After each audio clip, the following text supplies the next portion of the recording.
On the night of April 18th, 2020, Portapique, Nova Scotia, a village of about 100 residents on the Bay of Fundy, became the starting point of what would become a shooting rampage.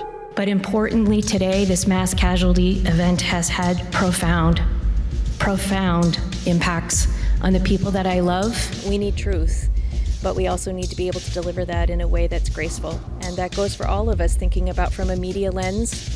What ends up happening is there tends to sometimes be a lack of acknowledgement of others in the community who are affected. These tragedies don't come with a handbook, and unfortunately a lot of mistakes can be made in the course of, seeking the truth and justice for those who are affected.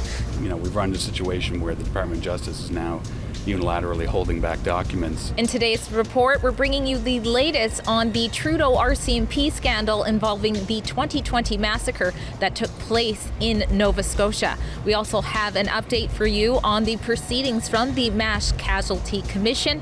That is the inquiry looking into the RCMP's handling of the mass shooting, as well as its impact on the community. Special thanks to those of you who have chipped in at firelucky.com so that we could come to the Halifax Convention Centre and bring you this report in person, but we still are not close to recovering those costs. So if you can continue to support our independent journalism, that's great. And also check out the petition there demanding that the RCMP Commissioner Brenda Lucki be fired from her position so that we can have someone we can trust not to be influenced by politicians.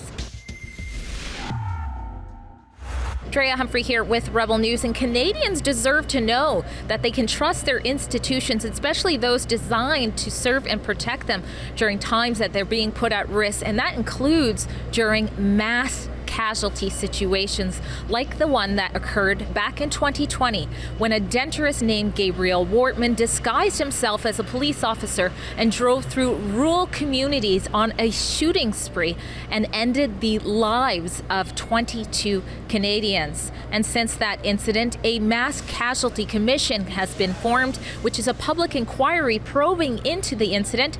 And because of that mass shooting, which is Canada's most deadly mass shooting, the Mass Casualty Commission has been formed, a public inquiry probing into what happened in 2020, including the Nova Scotia government's dealings of that, the RCMP's dealings of that, and the effects that it's had on community and how we can be better prepared in the future.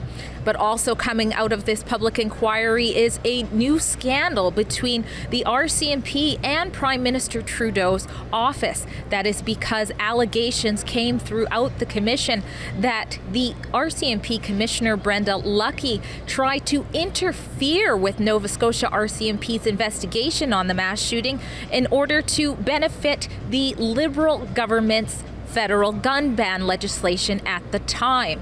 That's why myself and my colleague Lincoln Jay behind the camera came all the way out to Nova Scotia to cover the proceedings of this commission for you in person and let you know exactly what's happening when we find out as well.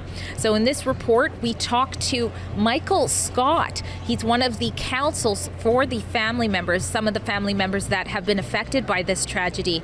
And he speaks to us about his concerns with these allegations of political interference. We also speak to two more experts in this report that were part of the roundtable discussion that took place in today's proceedings. The majority of the proceedings were in fact about how mass casualties affect communities and what we need to do to be better at that. So stay tuned for the full report so you don't miss anything about that. But at the end of the proceedings today, a gentleman came up to the podium to request that more information regarding the RCMP Trudeau scandal be brought to the public so that people can know what's really going on. That includes an email as well as a letter involving the meeting that took place on April 28th between Commissioner Brenda Lucki and some of the seniors who are in the RCMP who were overlooking the investigation.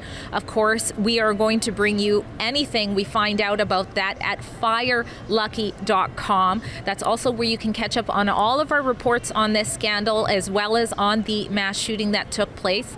Firelucky.com, Lucki.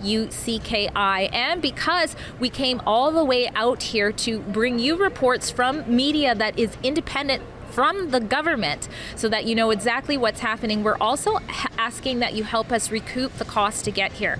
Before, I said the costs were probably around $5,500, but honestly, the taxi to get from the airport to the hotel costs $70 alone. So we realize that that is a little bit short. If you want to help us with the transportation fees on that, so if you want to help us with the new revised estimation of how much this coverage is costing us to bring you, which includes economy fare flights, meals on the go, and modest accommodation and travel, you can also donate at firelucky.com as well.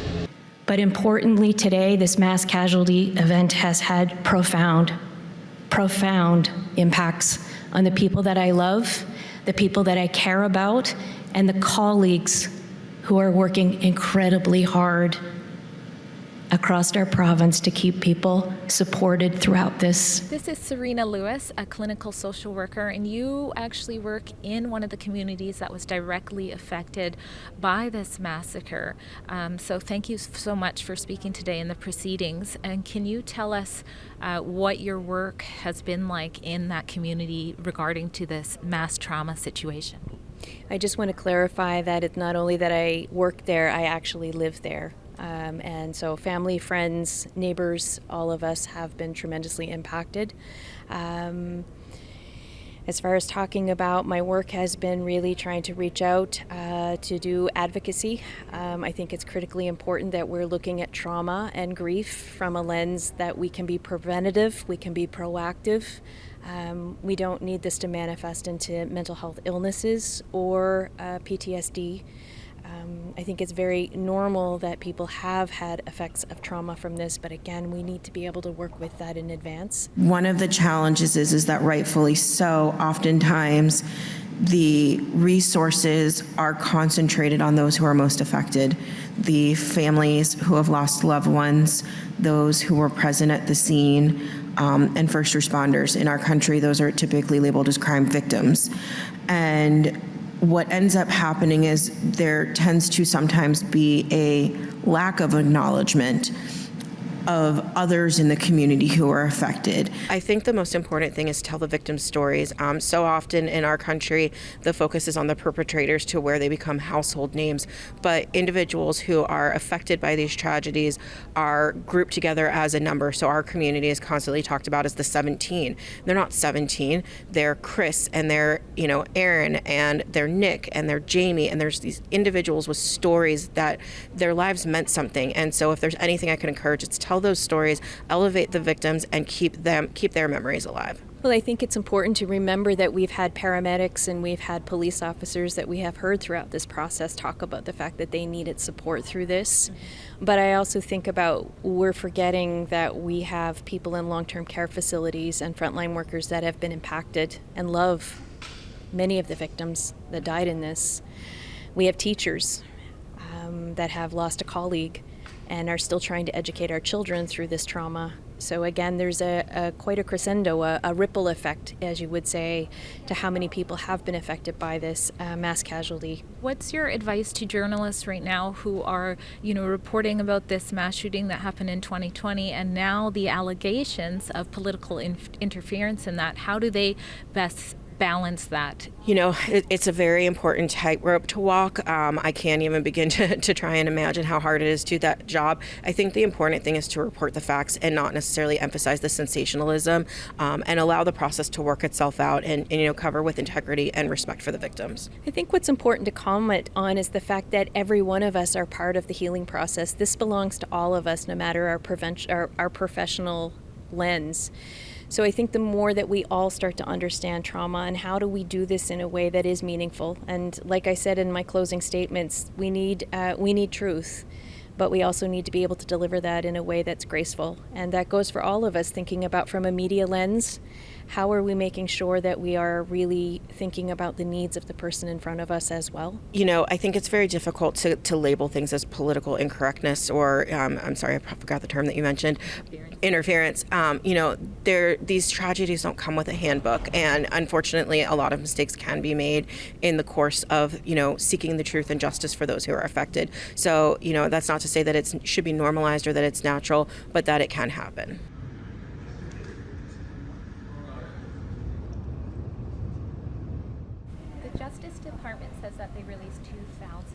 charges. Is there anything else in those that is concerning regarding political interference? I don't know specifically whether in that tranche of documents. I mean, we receive documents in this process on sort of a rolling basis. Obviously, those 4 pages from that particular set of documents is the one that's most concerning from the perspective of interference. And does the MCC feel confident now that everything has been given as according to the subpoenas, or is there still concerns that something might be withheld still? Well, obviously, we can't speak on behalf of the MCC. I know they've made a public request for assurances from the Department of Justice. On behalf of our clients, we're certainly concerned. If we've run into a situation where the Department of Justice is now unilaterally holding back documents and then ex post facto claiming privilege over them, that is very much an area of concern. We've got more reports to come. Don't miss out on those. Go to firelucky.com to stay informed.